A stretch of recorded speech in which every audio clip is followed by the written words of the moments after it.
Hello everyone, this is Ben Coleman, one of your many hosts for the Florida Aviation Network, coming to you from the Formula One hangar here at Reno Air Races 2019, rah-rah. We've been speaking out on the flight line with some of the senior pilots, if you will, but what's most important here at Reno Air Races are our rookie pilots. And we have Blaire and Matt here with us. Matt? Nice to meet you. Oh, let's do that again. We didn't look. There we go. We hooked up there. And Blaire. Hi, nice to meet you. And husband-wife team from Canada, eh? Yeah, you got her. You bet. Flying this beautiful orange machine behind us called the Pumpkin. And the Atomic. The Atomic Pumpkin. Sorry. Just Pumpkin would be slow. Ours is Atomic. Excuse me. Yeah. I feel like I'm at home getting corrected by my wife. But anyway. Guys, rookies are so important to this sport, and it's interesting to develop the husband-wife concept because I always like to know, you both are pilots, you both fly this aircraft, which of you is the better pilot? Well, I finished all my races, that's all I can say. Well, I was first across the line in mine. So but I hear a but coming. Maybe got a DQ or two. So we have an aggressive pilot and we have a safe, secure pilot. Okay, no, you guys are fun, and the DQ it's a fair. She just got a little bit too close to the ground, but a little bit too aggressive, a little low. But anyway, what brought you to this point in your aviation career, and where do you want to go with it? I mean, you're starting out here. This is your first year racing, and where are we going to go with it? What do you want to do? Well, our goal this year was just to show up with a plane that was ready to fly and two pilots that were ready to race. We spent all year preparing, and then we showed up, we raced, we finished all our races, we met all our goals. So next year I think maybe we'll come back with a little more competitive edge, a little more speed, and kind of see where we can go from there. But slowly move our way up from the bronze to the gold. Yeah, we left the races being a spectator last year, and we were really enthusiastic about it. We have some people from our home province of Alberta, Canada, that are here competing. So kind of their fault to get us into it, really. They've been kind of God mentoring. Bless them. Yeah. There's lots of more senior racers in this sport that have been mentoring us along, which has made it a lot easier. After we left Reno, we heard about the Atomic Pumpkin was for sale in South Carolina, and so we kind of bought it really quick. And then looked at each other and said, I guess we're racing. You're pretty well committed at that point. Yeah. But however, you could always back out. But I mean, this would fit your backyard. I mean, you could keep it at home or, play with it, put it in the garage. But no, I know that you're enjoying getting to know this aircraft. And for her, is it a her or him? It's a her. It's a her. Okay. And her getting to know you guys. That's right. But it's what's the most challenging thing that has come up that so far you've identified here, this being your first year, most challenging thing? And I know that we had a mid-air earlier in the week. Nobody got hurt. That's the important thing. But and staying out of the ground, that's usually one of the key objectives here at Reno Racing. But what are the kind of challenges, would you say, for those potential rookies out there that were in your shoes a year ago? I would say just be prepared. It's commitment and flying. Get the hours in on the plane, and come prepared. Come with a plane that is good, that has been flying for a while, that you've got 20 plus hours in, so that when you show up here, you're still not trying to figure things out. Because if you got that figured out, then you can focus on the racings.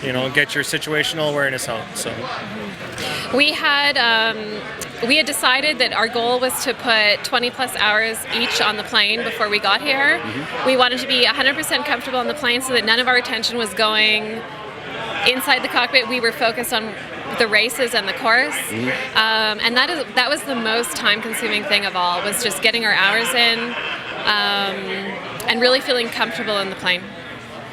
Well, I did manage to see a couple of your laps, and I don't remember exactly which one was flying. But it looked like a natural in the air, and it's got to be fun. I've not been in the races, but and at my stature and my position in life, may not make it, but you never can tell. There's some old timers out here running around the course.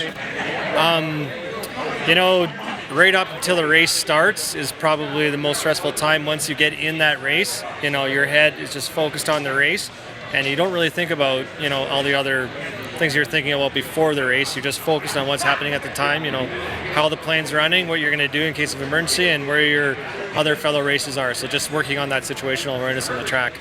Once you get back down, it's, kind of think about what you just did and debrief from there. Yeah, exciting, isn't it? It really is, yeah. Honestly, fast and low is the most adrenaline you'll ever have in an airplane. It's great.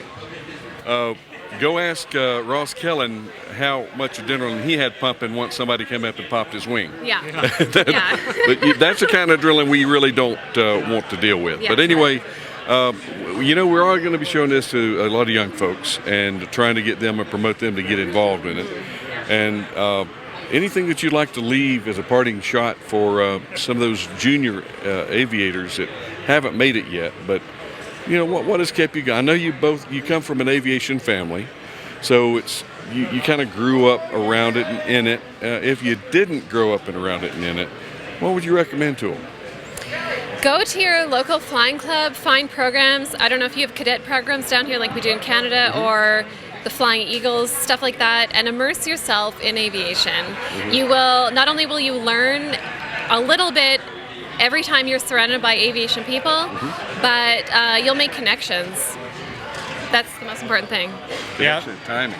Go hang out, sweep some floors, polish some planes for the guys, get to know them, get a few rides in the plane, and just soak up that knowledge that they're willing to share with you. And, just like Blaire said, immerse yourself in aviation. Yeah. But you got to be at the airport. You can't do it sitting on the couch playing video games at home. No. Even if it isn't. We would not be here if we did not have friends at home that were doing this.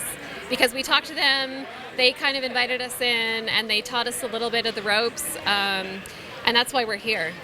Yeah. Mentorship. Excellent. Well, guys, I know you've had a full day, and you got to now decompress and to get ready for the banquet.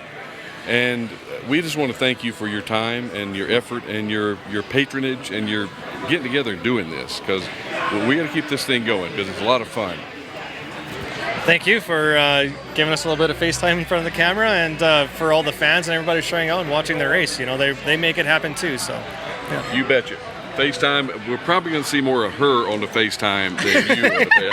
I'm just saying. I don't know. I'm just saying. Yeah. Thank you. Okay. Yeah. And if any little female pilots have questions or anything, they can find me on Instagram and send me whatever they want to know. Lady power. You don't have to be a man. This is not a man's sport. This is a person's sport, or airman's sport. It sure men is. being neutral. But we love. I mean, and ladies. I don't want anybody to really hear this, but ladies really make smoother pilots than the guys. They do. No, I've heard that said. Yeah. But honestly, young girls need to remember, the first girl to win the air races, they used to have these national air races across the country. It was in the early 1940s. Her name is Louise Thaden. She beat Amelia Earhart and all the boys, and she was first place in the cross-country air races. So there you go. How in the 40s, 70s. How am I not surprised that you did not know that? Yeah. All right. Thanks, Blaire. Yeah. And again, thank you so much for your time. Thanks. Thank you, Ben. Matt, you crop duster background. We'll develop that next interview. Let's let you guys go. We've had a full day. Okay. Let's call it a wrap. All right. Ben Coleman, Florida Aviation Network. We'll see you next interview.